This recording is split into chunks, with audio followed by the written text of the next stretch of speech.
Tonight on Live from the Theater Basement. Over 100 years ago, the history of Arizona changed when Timothy and Michael Riordan moved to the city of Flagstaff. Together, the Riordan family established the Arizona Lumber and Timber Company, forever changing the lives and the economy of Flagstaff citizens. Their 13,000 square foot mansion was designed by architect Charles Whittlesey, who also designed the impressive El Tovar Hotel at the Grand Canyon. To this day, Riordan Mansion remains one of the finest examples of arts and crafts architectural style, displaying gorgeous original artwork, natural lighting, and a glimpse back to the lifestyle of the early 1900s. To learn more, we're speaking with a representative from Riordan Mansion. Shannon Benjamin and Aurora Hoff tonight on Live from the Theater Basement. Art Walk. Galleries and artists in downtown Flagstaff let it all shine. Art Walk is first Friday every month. This month, Theatrikos is a special free performance.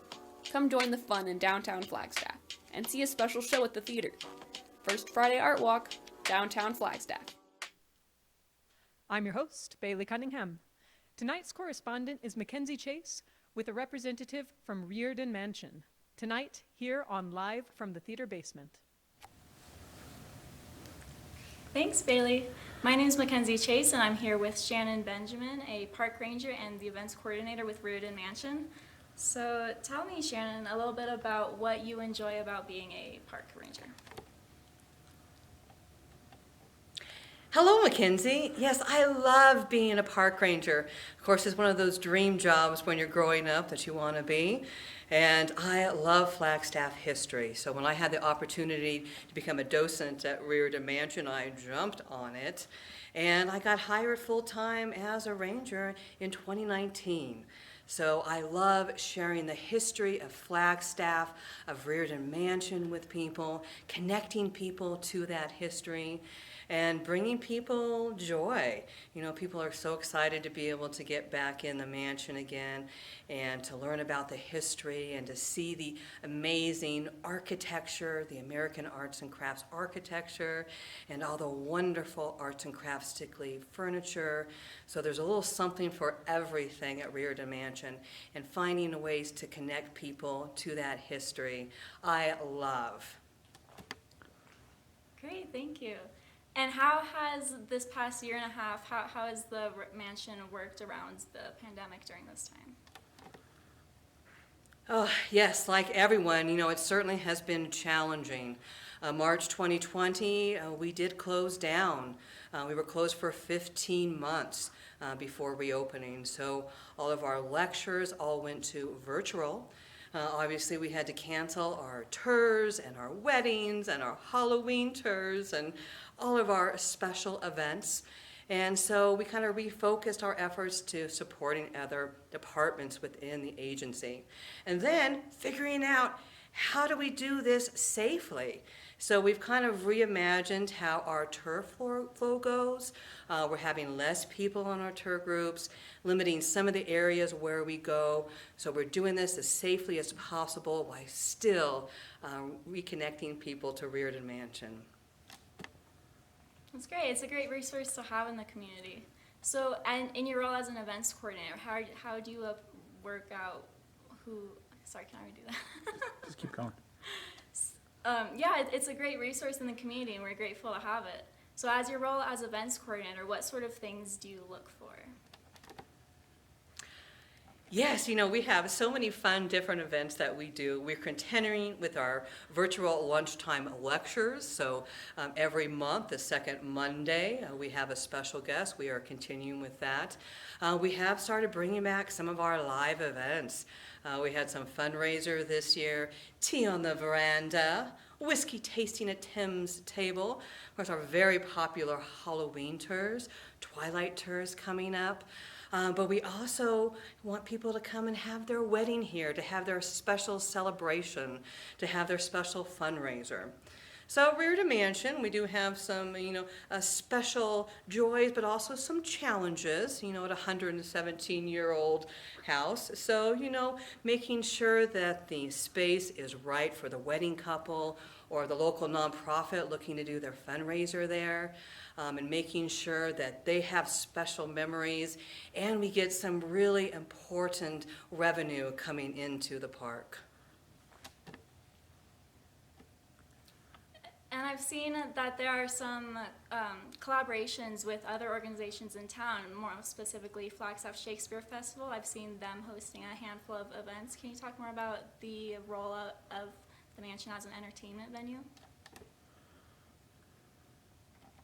Absolutely. So this past year, we had this wonderful partnership with the Flagstaff Shakespeare Company, and they came and they filmed Spoon River at Riordan Mansion, and you can actually go online and see that. So, they actually acted out this play in various spaces throughout Riordan Mansion.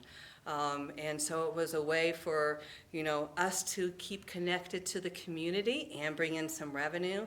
And also, the Flagstaff Shakespeare Company, they've been so innovative on what they were able to do during this COVID time that continues. And so we were excited to be a part of that. Yeah, that's awesome. So with the holiday seasons coming up, how has the park worked to celebrate that? We are so excited to be able to bring Christmas back to Riordan Mansion this year. So we went out, we got a permit from the Forest Service, went out into the forest, found the perfect white fir. It's almost 11 feet. It is in the billiards room, so the party room of the Riordans, in the same spot where the Riordans had it the whole time they lived there. And it's decorated. So a local Catholic school, St. Francis, the kids there, they actually make the ornaments that decorate the tree.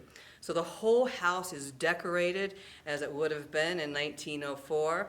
Lots of greenery, lots of pine cones and apples and oranges. So the house is fully decorated, and we're sprinkling a little Christmas holiday magic into our daily tours, but we're also offering some special twilight tours just before Christmas and just after Christmas. We're really going to be focusing on those Christmas traditions and explaining why we have a Christmas tree and who is Santa Claus really.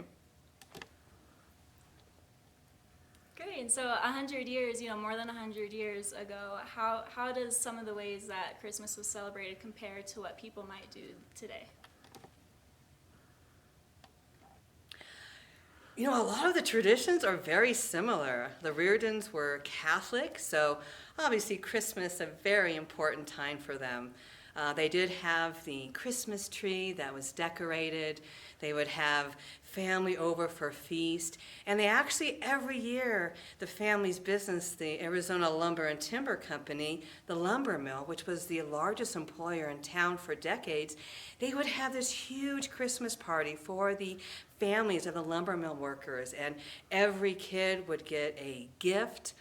You've got things like the Advent wreath, which celebrates the different stages of Christmas time, nativity scenes, big feasts. So many of the traditions that we celebrate today were celebrated by the Riordan family.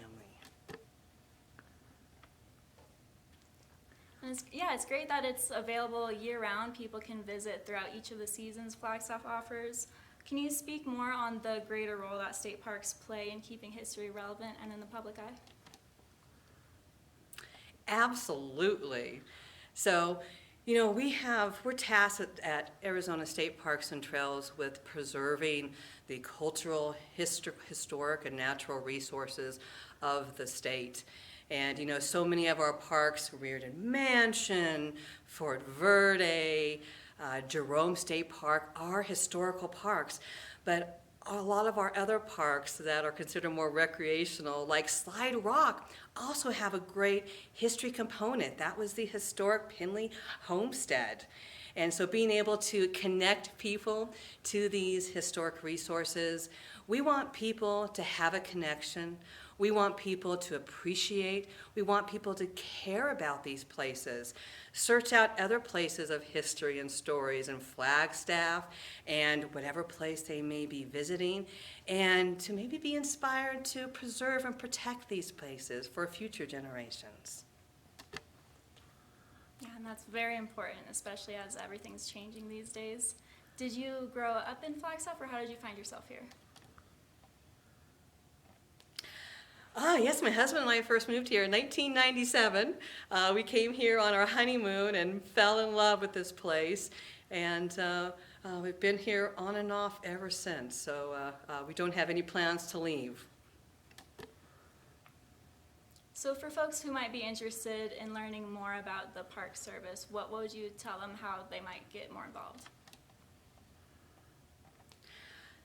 Yes, please go to our website. The Riordan Mansion State Historic Park website has wonderful resources all about Riordan Mansion, the architecture, the furniture, and that also connects you to the statewide Arizona State Parks website, which is a great resource for our whole state.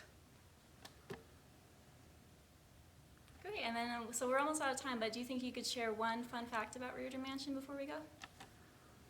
Ooh, let's see. A fun fact is that the family's originally estate was 53 acres, and they had tennis courts and a 9-hole golf course on the property. 9-hole golf course is where Klein Library stands today. I did not know that. I did not know that. I've been here for 10 years, so that is a very interesting fact. So thank you, Shannon, and now back to Bailey. Experience an elevated senior living lifestyle at The Bluffs in beautiful Flagstaff, Arizona. Imagine an intimate and authentic retirement lifestyle enhanced by custom-tailored 5-star quality service in an upscale community at the edge of a picturesque mountain. The Bluffs in Flagstaff, Arizona. Tonight's 10-minute arts interview. Correspondent Mackenzie Chase with Park Ranger and Event Coordinator Shannon Benjamin from Riordan Mansion State Historic Park. Our correspondent this evening is Mackenzie Chase. Our guest has been Shannon Benjamin. Live from the theater basement is produced by Linda Sotero. Our engineers are Sam Bradbury and Matt Brewer. Associate producers are Virginia Brown, Joe Maniglia, and Michael Roulan. Our technician is Ava Haynes. Our correspondents are Mackenzie Chase, Jamie Hassapis, Lynn Timmons-Edwards, and Sel Wasson. Our crew is Bailey Cunningham, Angela Keith, Justin Moscow. Dramaturgy is by Theatrikos Artistic Committee. Play curation is by Northern Arizona Playwriting Showcase. Our executive producer is Chris Vero.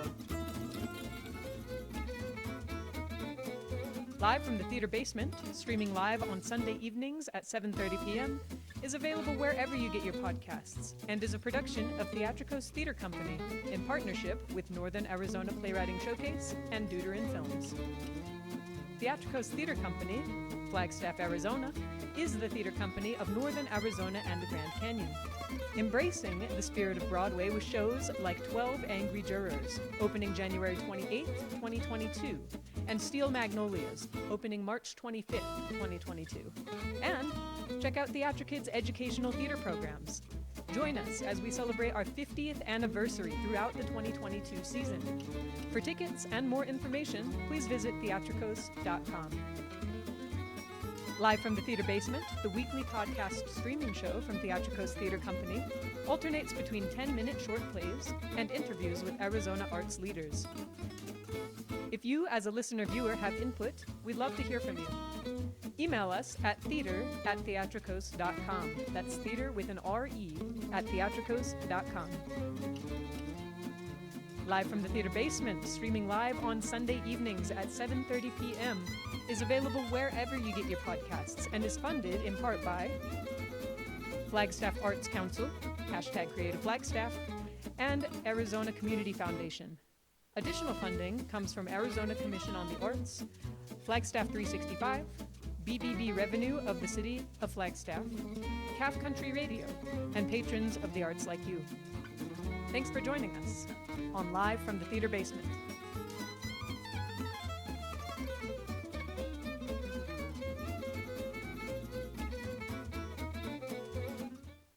This is Theatrikos.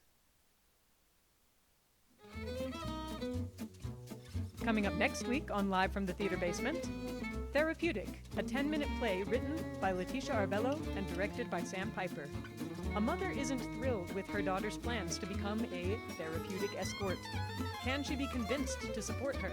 Find out what happens next Sunday, January 2nd, 2022, at 7:30 p.m. on YouTube, Facebook, and wherever you get your podcasts.